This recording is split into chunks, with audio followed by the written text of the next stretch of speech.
SIR form ఎలా నింపాలో చూద్దాం అండి. అసలు ఎస్ఐఆర్ అంటే ఏంటో చూద్దాం. ఇది ఎస్ఐఆర్ ఫామ్ అండి. ఎన్నికల కొత్త షెడ్యూల్ ప్రకారం మనము ఓటర్ లిస్టులో ఉన్నామా లేదా, మనం ఇక్కడే ఉన్నామా లేదా, మన నేటివిటీ ఎక్కడ అనే దానికోసము ఇది సర్వే నడుస్తుంది. మనం అసలు లోకలైనా, అసలు మనకి ఇక్కడనే ఉందా, ఇంకెక్కడన్నా ఉందా అనే దానికి ఈ సర్వే అండి. ఫామ్ ఫిలప్ చేయాలి. ఫామ్ గురించి చూద్దాం ఫస్ట్. సో ఇది ఆల్రెడీ మన పేరు పైన ఓటర్ కార్డు కాబట్టి మన పేరుతోని మన లిస్టు, మన ఓటర్ ఐడి ఎలా ఉందో అలానే వస్తుంది. ఫోటో కూడా వస్తుంది. ఒకవేళ ఈ ఫోటో వద్దనుకుంటే పక్కబండి మన కొత్త ఫోటో కూడా ఇవ్వచ్చు. కొత్త ఫోటో అప్డేట్ ఇవ్వాలి. ఇంకో ఫస్ట్ బాక్సెస్ వచ్చేసి 2002లో మనకి ఓటర్ ఐడి ఉంటే దాని లిస్టు ప్రకారం మన పేరు, ఓటర్ ఐడి నంబరు, ఒకవేళ ఇక మనకి తండ్రి కానీ బంధువు కానీ ఎవరైనా ఉంటే అది, బంధుత్వం, జిల్లా, రాష్ట్రం, శాసనసభ నంబరు, సంఖ్య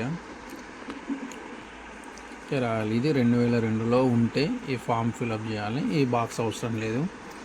సేమ్ యాస్టీజ్ ఇక్కడ ఎలా నింపామో కింద ఇంకో బాక్స్ ఉంటుంది, ఇక్కడ కూడా అలానే నింపాలి. 2002లో ఉంటే. మనకి 2002లో లేకపోతే దాని ప్రకారం ఇప్పుడు ఇక్కడ 2002లో ఉన్న మన నాన్నది కానీ, అమ్మది కానీ, మన పెద్దవారి ఏదన్నా ఉంటే 2002లో వాళ్ళ డీటెయిల్స్ ఇక్కడ ఫిలప్ చేయాలి.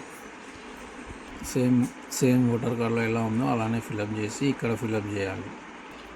సో ఫిలప్ చేసినాక ఇప్పుడు మనకైతే ఏ ఓటర్ ఐడి కార్డు ఉందో 2002లో లేదు కాబట్టి మన పెద్దవాళ్ళది ఇక్కడ నింపాం కాబట్టి యాస్టీజ్ ఇక్కడ మనది నింపాలి.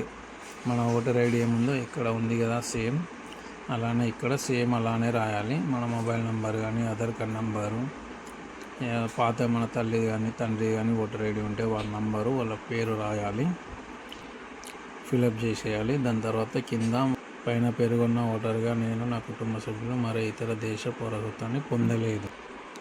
సో ఇదండి ఓటర్ కార్డ్. ఇది మా అమ్మది, ఇది నాది. ఇది మా అమ్మది 2002 పాతది, ఇది నాది కొత్తది.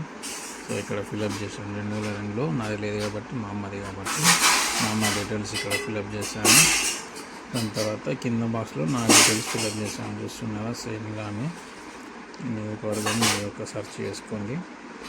సో ఇలా ఫిలప్ చేసి ఇక్కడ వేసుకొని ఇక్కడ సంతకం ఇచ్చేసి వాళ్ళు చెప్పినట్టు వేసుకున్నా లేకుండా వాళ్ళు మన ఇంటికన్నా వస్తారు, వాళ్ళకి అప్పుడు ఇచ్చేసేయాలి.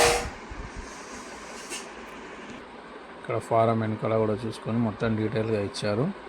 చదువుకొని ఫిలప్ చేయండి. సో ఇది ఎస్ఐఆర్ ఫామ్ ఫిలప్ చేయడం, దీని గురించి సమాచారం కంపల్సరీ అందరూ ఫిలప్ చేసి ఇవ్వాలి.